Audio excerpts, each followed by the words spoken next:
I believe that the soul is the moral function of our being. It is how we operate the mind, heart, and body.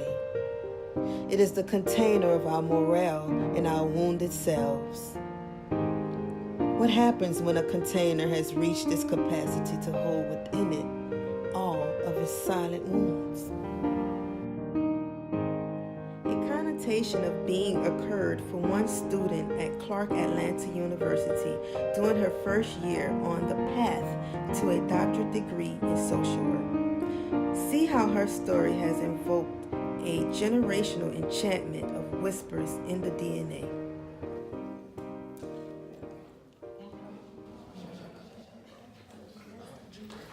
Excuse me, guys. Excuse me. Hey, what did I miss last time? Okay, so basically you missed a discussion between Dr. Mann and Dr. Wisdom where Dr. Mann was talking about Dr. Martin Luther King Jr. and Frederick Douglass and a whole bunch of other powerful male influences within the Black Power movement and how it created a wedge in between women and men because women had to fight for gender roles, but then after Black women had to fight for not only gender roles, but they had to fight for gender and race rights. Yeah. So basically, my brother Martin Luther King and Frederick Douglass and, the big homie Malcolm X, they will all have different visions, you know what I'm saying? They had the same vision, but had different viewpoints of the vision, you know what I'm saying? So Frederick Douglass came up with this plan, right? This plan for all the women to come together and impact their way socially, you know what I'm saying? Did I not just say that? Let me stop you right there because that's when Dr. Wisdom made her presence known. And basically it was like she was saying, wait, I was right there. She was talking about Dorothy Heights. How pretty much she didn't agree with the way Frederick Douglass had structured a portion of his movement. Understand her contribution to the civil rights, okay? Dr. Wisdom then went on bringing up points about the womanist theory versus the feminist theory. No one is ever gonna call on me to see my gifts. I'm invisible. They won't believe in what I see. In my truth, as I know, I won't become the professor I dreamed to be. No one ever listens to me. I told him I didn't want to be touched like that. But he didn't listen. Family, my mother, my grandmother, they won't believe me. They won't believe me. Why would they? Why would they? That's a good question.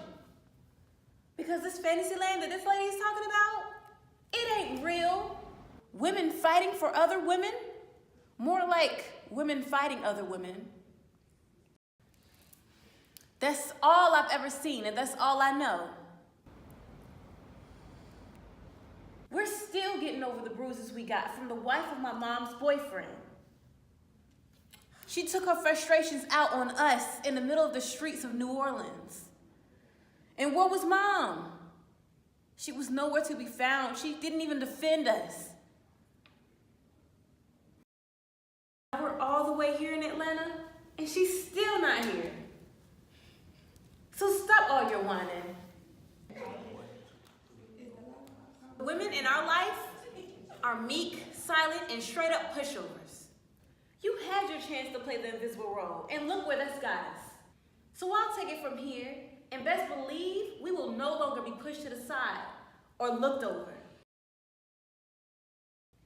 If everybody can go through life hurting us and taking our virginity in all aspects, then we can be those strong women too. This is the Shut up!